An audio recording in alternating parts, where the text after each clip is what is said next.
우리 사랑의 하나님께서 여러분 모두를 인도하시며 광야와 같은 이 삶 가운데 생명의 강을 내어주시기를 간절히 축원합니다.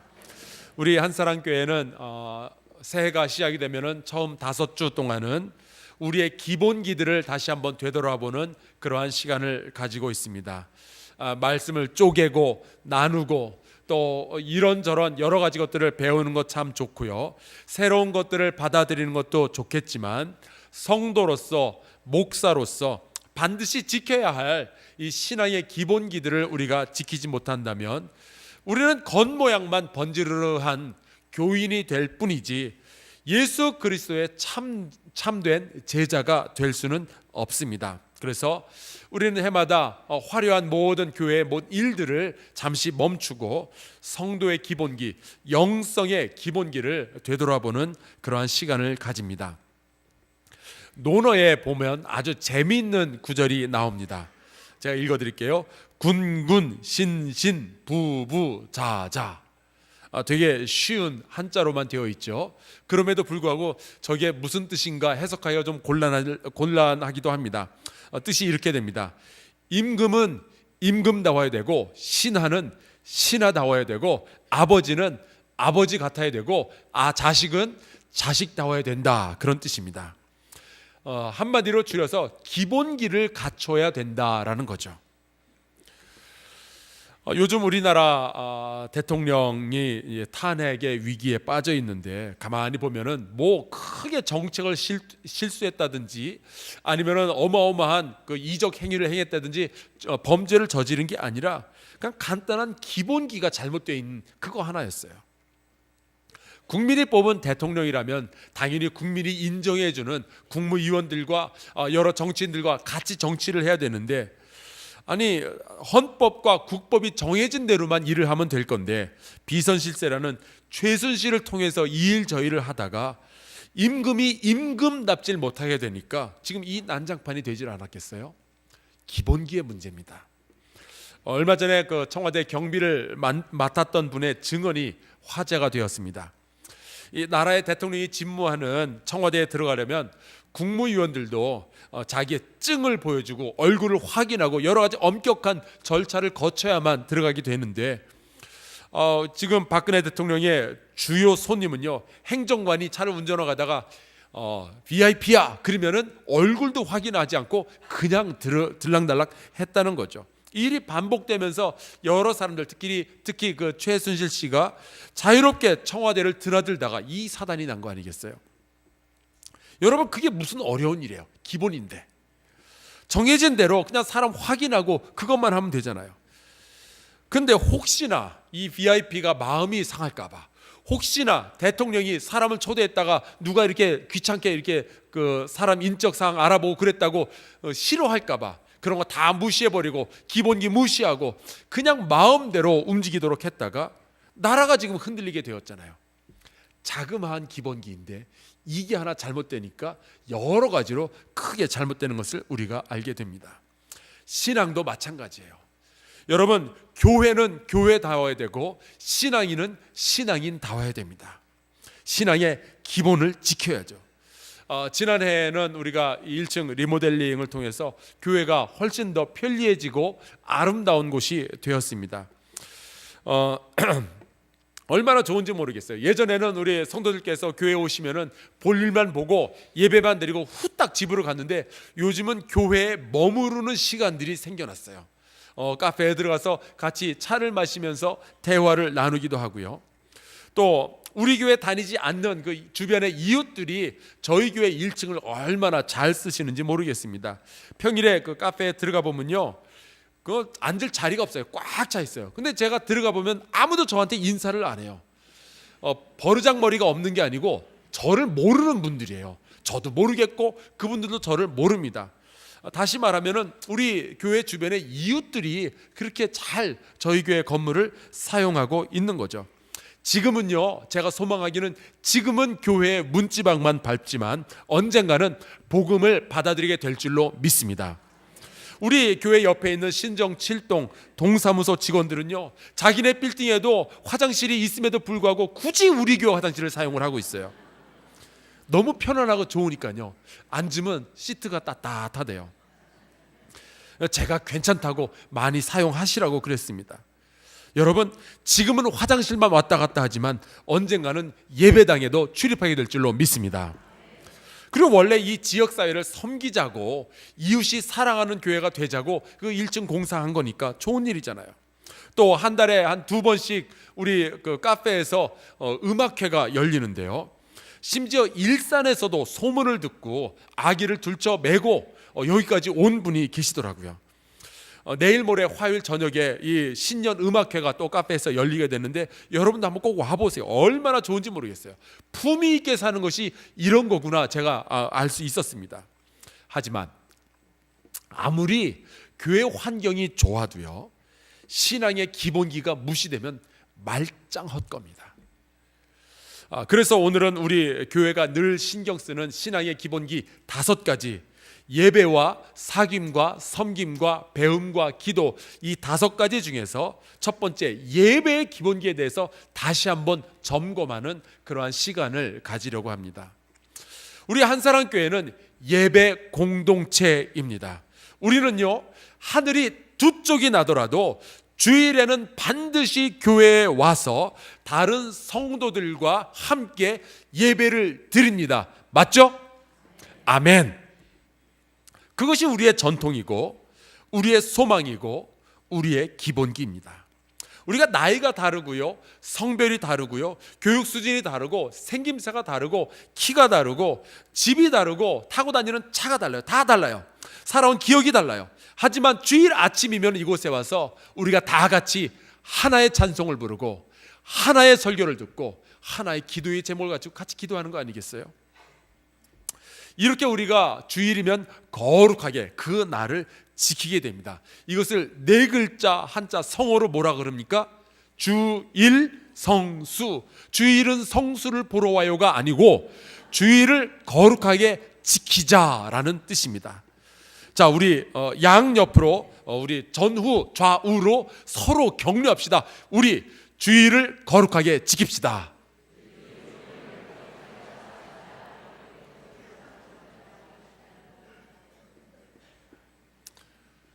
왜요? 당연하니까. 기본이에요.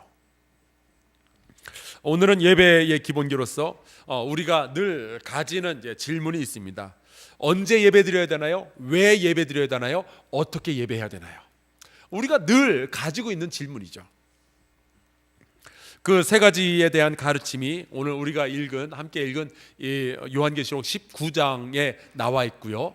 그 배경 설명을 드리자면 더 잘 이해할 수가 있게 됩니다. 우리 예배 시간에 대한 언급이 오늘 19장 1절에 나와 있어요. 언제 예배 드려야 될까요? 주일 오전 9시? 주일 오전 11시?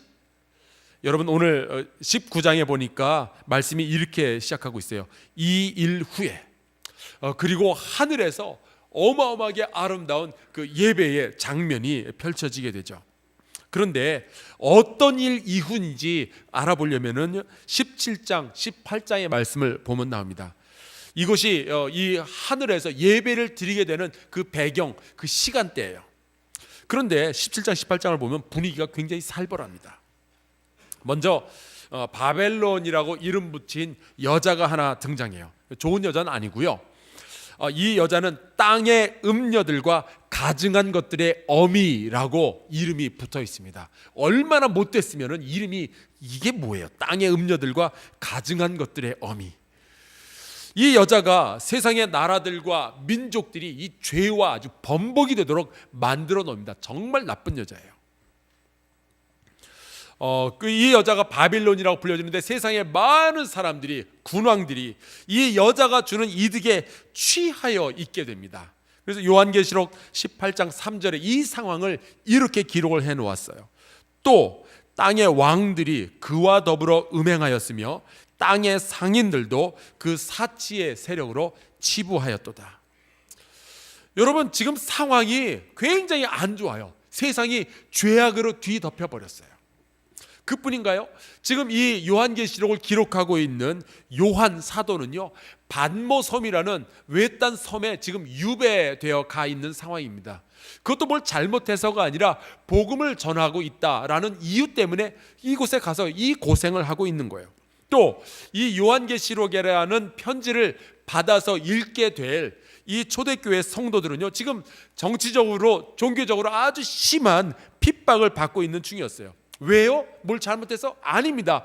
예수 그리스도를 주라고 고백했다는 그 이유 때문에 이렇게 핍박을 받고 있는 거예요. 어떤 이들은 감옥에 갇히기도 하고, 어떤 이들은 집에서 쫓겨나가기도 하고, 어떤 이들은 불에 타서 죽임을 당하고, 어떤 이들은 짐승에 잡아 먹히기까지 했습니다. 그때의 상황을 짐작할 수 있는 구절이 18장 24절에 나와 있어요. 제가 읽겠습니다. 선지자들과 성도들과 및 땅 위에서 죽임을 당한 모든 자의 피가 그 성 중에서 발견되었느니라 하더라. 여러분, 부조리와 부정의가 판을 치는 세상, 그것이 바로 이 바벨론이라는 여자가 다스리는 세상, 죄악이 가득 차 있는 세상입니다. 의로운 자가 오히려 핍박을 받는 그러한 시대예요. 그런데 바로 그때가 믿는 자들이 예배를 드려야 할 때라는 사실이에요. 여러분이 살아오는 그 삶 가운데 몇 년을 사셨는지 모르겠지만 단 한순간이라도 이 세상에서 죄가 없었던 적이 있습니까? 단 한순간이라도 부정의가 판을 치지 않은 적이 있었나요? 그렇다면 우리는 예배해야 되는 시대를 살아가고 있습니다. 여러분, 이게 쉽다는 이야기 아니에요. 이러한 세상을 보면서 굉장히 많은 사람들이 질문을 합니다. 아니, 그때 예배를 드려야 된다고요? 아니, 이러한 세상에, 죄악이 관영한 이러한 세상에 도대체 하나님이 어디 계시냔 말이에요. 하나님이 마치 사라져버린 것처럼 그렇게 느껴집니다. 하나님이 없는 것 같은데 어떻게 우리가 예배할 수 있겠어요? 세상을 바라보면요, 예배할 수가 없습니다. 이것이 초대교회 성도들에게 굉장히 큰 도전이었어요. 도대체 이러한 상황에서도 어떻게 우리가 예배할 수 있겠는가? 그들은 당황하고 두려울 수밖에 없었습니다. 여러분, 있어야 할 그것이 제자리에 있지 않으면요, 우리도 당황하고 때로는 두려움에 휩싸이기도 합니다. 저는 늘 제 핸드폰은요, 제 왼쪽 바지 주머니에 넣고 다닙니다.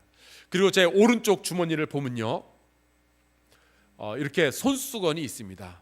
그리고 제 뒤쪽 바지 주머니를 보면요, 돈이 들어 있습니다. 이건 다 비밀인데요, 제가 여러분을 신뢰하니까 특별히 2017년도를 맞이해서 말씀을 드리는 겁니다. 근데 한 번은 제가 대전에 갔다가 전화를 걸으려고 제 바지 왼쪽 주머니에 손을 넣었는데 전화기가 없는 거예요. 깜짝 놀랐어요. 당황했습니다. 내가 대전에다가 두고 왔나? 고속도로 휴게소에 잠깐 들렀을 때 거기다 전화기를 두고 온 거 아닌가? 화장실에 있나? 차에 두었나? 한참 이렇게 고민을 하다가 결국 전화기를 찾았는데 어디서 찾았는지 아세요? 오른손에 있더라고요. 그래도 있어야 할 곳에 그게 없으니까 너무 당황스러운 거예요. 몇 달 전에는 제 결혼 반지가 사라진 적이 있었습니다. 이게 늘 제 왼손 약지에 끼워 있어야 되는데 이게 어느 날 사라진 거예요. 저는 빼놓은 기억도 없는데 며칠 동안 아내에게 말도 못하고 반지를 찾아다녔습니다. 어디다 빼놨는지 제 주머니도 뒤져보고 책상 위, 책상 서랍 다 뒤져보고 그래도 안 보이는 거예요. 그 사이에 혹시나 제 아내가 눈치챌까 봐 아주 섬세하게 이거 슬쩍 가리고 밥 먹을 때도 이렇게 밑에다 집어넣고 그러면서 숨겼습니다.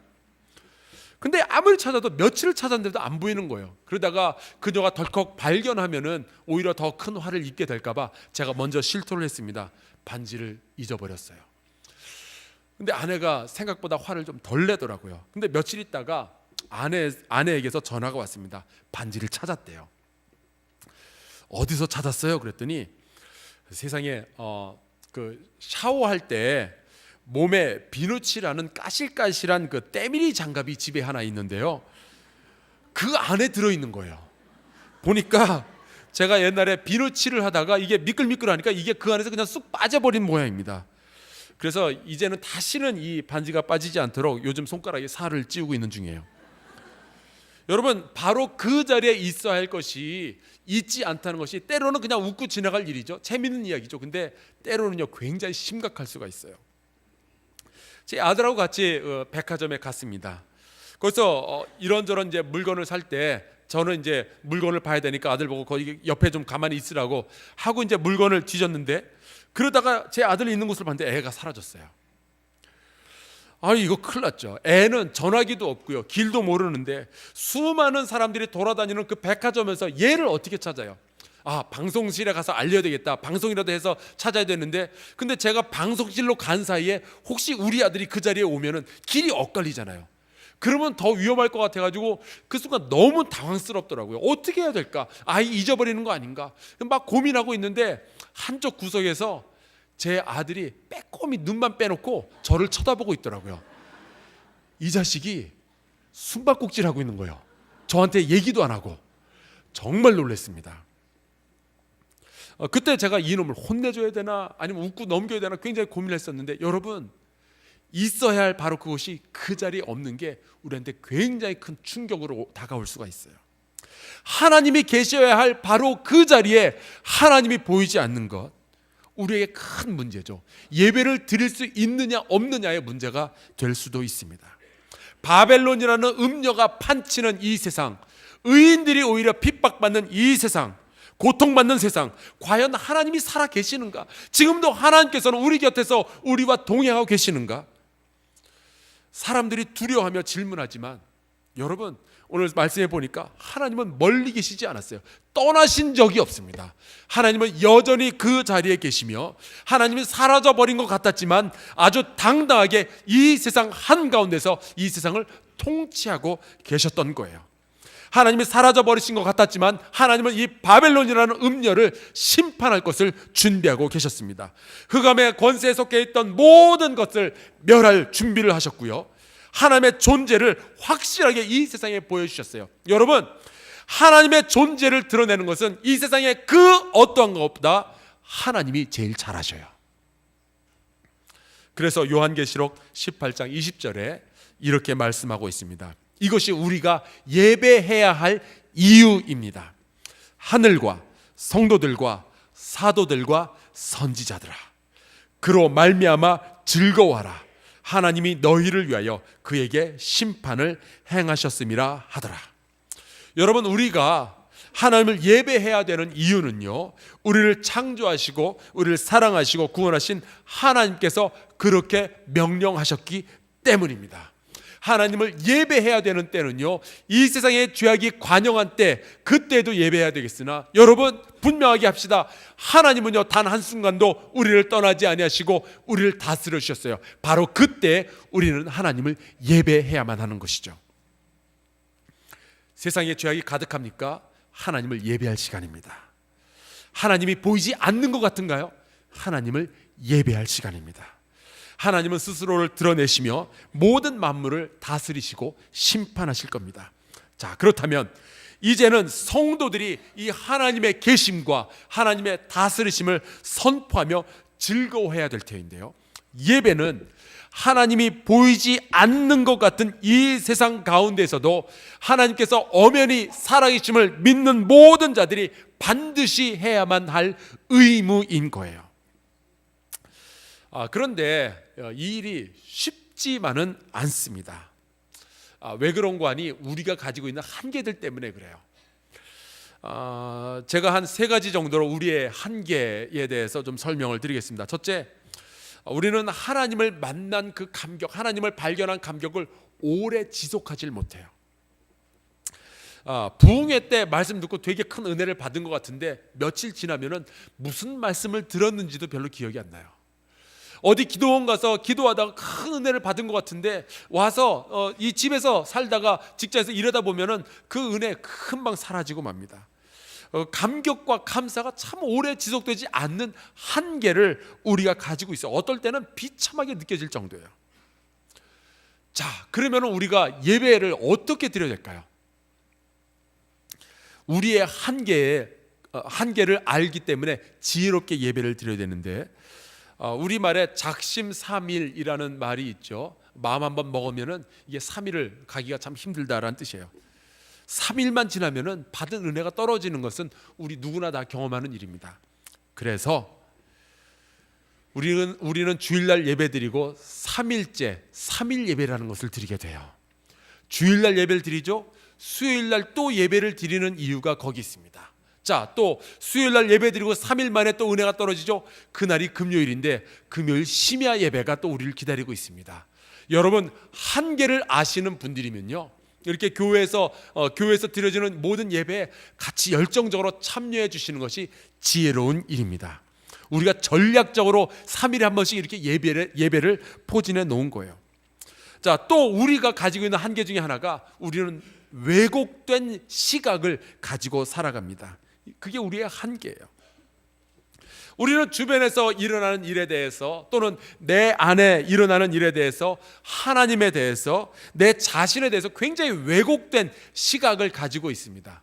내가 스스로 만들어낸 인간의 생각을 가지고 내 자신과 하나님과 교회와 세상을 바라보면은 우리는 하나님을 예배하기가 굉장히 힘이 들어요. 그래서 우리는 예배 시간대마다 하나님의 말씀을 읽기도 하고 하나님의 말씀을 선포하기도 하는 거죠.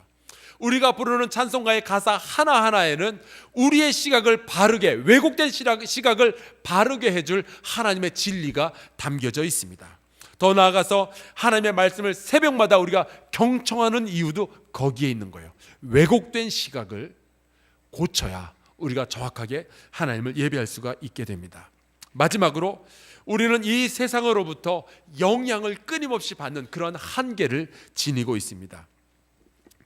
여러분, 그 드라마가 한번 인기를 끌면요, 주인공이 입었던 옷, 주인공이 들었던 가방, 주인공이 탔던 자동차, 그 주인공이 다녀온 식당 등등이 대박이 난대요. 한 번은 제가 저희 교회 부목사님들하고 같이 속초에 갔었는데 점심에 뭘 먹을까 돌아다니다 보니까 그런 게 식당 한 구탱이에 쓰여져 있더라고요. 강호동 1박 2일 팀이 와서 먹은 식당. 그래서 저희가 거기 들어가서 생선구이를 먹었어요. 별거 아니더라고요. 근데 생각해 보니까 우리가 저마저도 그렇게 크게 영향을 받고 있었던 겁니다. 바로 어제만 해도 우리 장로님들하고 권사님들하고 같이 연말에 식사를 하는데요, 식사 끝물에 그 종업원이 오더니 마지막으로 짜장면 드시겠어요? 짬뽕 드시겠어요? 사천탕면 드시겠어요? 물어보더라고요. 그런데 그 얘기가 끝나자마자 장로님 한 분이 사천탕면이 맛있어요, 그 얘기를 하니까 장로님들이 줄줄이 사천탕면. 여러분, 우리는 그렇게 영향을 받으면서 살아가는 거예요. 예배는요, 세상의 영향력으로 벗어나 하나님의 영향력을 받는 시간입니다. 때로는 우리가 이 세상을 살아가다가 하나님 중심이어야 되는데 하나님의 중심이 아니라 세상의 중심으로 약간 핀트가 벗어나 있는 경우가 있죠. 그것을 다시 바로잡아주는 것이 바로 우리의 예배인 거예요. 단 한 시간이라도 예배를 통하여 하나님의 임재를 경험하고 하나님을 내 삶의 중심으로 다시 모셔드리면은 하나님의 승리가 나의 삶 속에서 다시 한번 승리로 거듭나게 되는 줄로 믿습니다. 여러분, 굉장히 많은 분들이 그렇게 이야기해요. 아니, 목사님, 예배만 드리면 답니까? 예배만 드리면 답니까? 여러분, 예배를 신령과 진정으로 제대로 드리면요, 그게 해답이에요. 제대로 안 드려봤으니까 그런 질문을 하는 거죠. 종종 하나님 중심의 삶이라는 표현을 쓰게 되는데요, 그 말은 우리의 생각과 우리의 말과 행동에 하나님께서 영향력을 행사하신다라는 뜻입니다. 사무엘이 이스라엘 백성에게 이렇게 말을 했어요. 너희는 여호와께서 너희를 위하여 행하신 그 큰 일을 생각하며 오직 그를 경외하며 너의 마음을 다하여 진실히 섬기라. 여러분, 하나님을 진실되게 섬기는 것, 우리 기독교인들이 모두가 다 가지고 있는 어떤 목표 아니겠어요? 그런데 그 목표를 이루고 거룩한 삶을 살기 위해서는 하나님을 경외하는 일들이 먼저 있어져야 됩니다.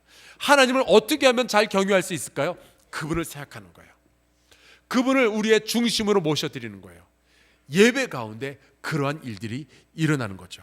예배는 우리의 한계를 극복하고 하나님을 우리의 삶의 중심으로 놓는 결단이고 행위입니다. 우리가 하나님을 찬양하고 하나님께 기도하고 하나님의 말씀을 듣는 모든 행위는요, 하나님을 내 삶의 중심으로 다시 회복하는 그러한 일인 거예요. 자, 그렇다면 우리는 어떻게 예배를 하면 될까요? 그 하나님께서 우리와 함께 계심을 허다한 무리가 할렐루야 외치면서 증언을 하는데요, 그 장면이 1절에 이렇게 기록되어 있습니다. 할렐루야, 구원과 영광과 능력이 우리 하나님께 있도다. 예배는요, 우리가 은혜 받는 것도 중요하지만, 우리의 찬양을 들으면서 감동받는 것 굉장히 중요하지만, 더 중요한 것은요, 하나님의 구원과 영광과 능력을 우리 다 같이 선포하는 거예요. 힘든 세상을 함께 살아가는 이 성도가 같이 그 하나님의 살아계심을 서로에게 증거하고 말로써 서로에게 격려하는 거죠. 그렇게 하나님은 성도들의 삶 가운데로 임하시게 되는 거예요. 이 세상에 확실히 살아계시고 성도들의 삶 가운데 임하신 그 하나님은 그러면 어떠한 일을 하고 계시나요? 오늘 본문 19장 6절에 하늘의 성도들이 예배 가운데 이렇게 외칩니다. 할렐루야, 주 우리 하나님 곧 전능하신 이가 통치하시도다. 우리가 예배 드릴 때에는요, 바로 이러한 선포를 하게 되는 거예요. 주의를 거룩하게 지키며 공동체와 함께 하나님께 예배 드리는 것은요, 바벨론으로 지목된 이 세상의 영향력으로부터 하나님의 백성을 지켜주는 강력한 힘인 줄로 믿습니다. 예배는 하나님께서 우리의 삶 가운데 계심을 재확인하고 선포하는 작업입니다. 그 하나님은 우리의 삶과 생각과 언어 가운데 계셔야 되는데, 예배를 통하여 우리는 그 하나님을 우리의 삶의 중심으로 받아들이는 거죠. 일주일에 한 번, 일주일에 두 번, 일주일에 세 번 그 하나님의 임재를 경험할 때마다 우리는 세상의 영향력으로부터 벗어나 하나님의 말씀대로 살아가는 하나님의 진정한 백성이 되는 겁니다. 사랑하는 성도 여러분, 어떠한 일이 있더라도 이 2007년에는 예배를 빠지지 않겠다, 예배를 반드시 드리겠다라는 결단을 합시다. 2017년을 시작하면서 여러분 많은 기도의 제목과 소원과 목표가 있을 텐데요, 이러한 기도를 우리가 반드시 드려야 되겠습니다. 우리 성도들의 기본기를 위한 기도입니다. 매주 드려지는 예배가 하나님이 계셔야 할 것을 분명히 하는 시간 되게 하여 주시옵소서. 예배를 통하여 우리의 삶의 중심에 하나님께서 계시는 것을 경험하게 하여 주시옵소서. 세상이 어둡고 죄악으로 가득 찰지라도 그때가 하나님을 찬양하며 경배해야 될 때임을 인정하게 하여 주시옵소서. 무엇보다도 모든 예배가 강력하고 은혜롭게 하여 주시며 성도들의 변화되는 역사가 있게 하여 주시옵소서. 예배를 통하여 하나님이 내 삶의 중심이 되는 역사가 있게 하여 주시옵소서. 이 기도의 제목을 가지고 같이 2017년 예배에서 승리하는 저와 여러분 될 수 있기를 주 예수 그리스도의 이름으로 축복합니다. 우리 함께 찬송가 19장 같이 찬양하겠습니다.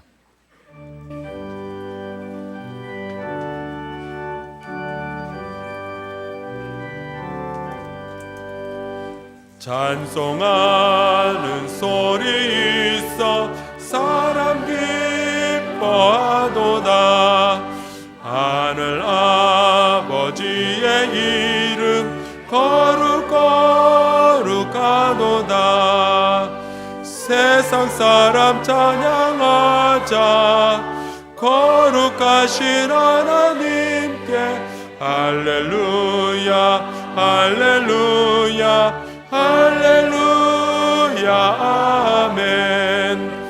하나님의 나라 권세 영원토록 있도다. 하나님의 영광 나라 거룩하도다.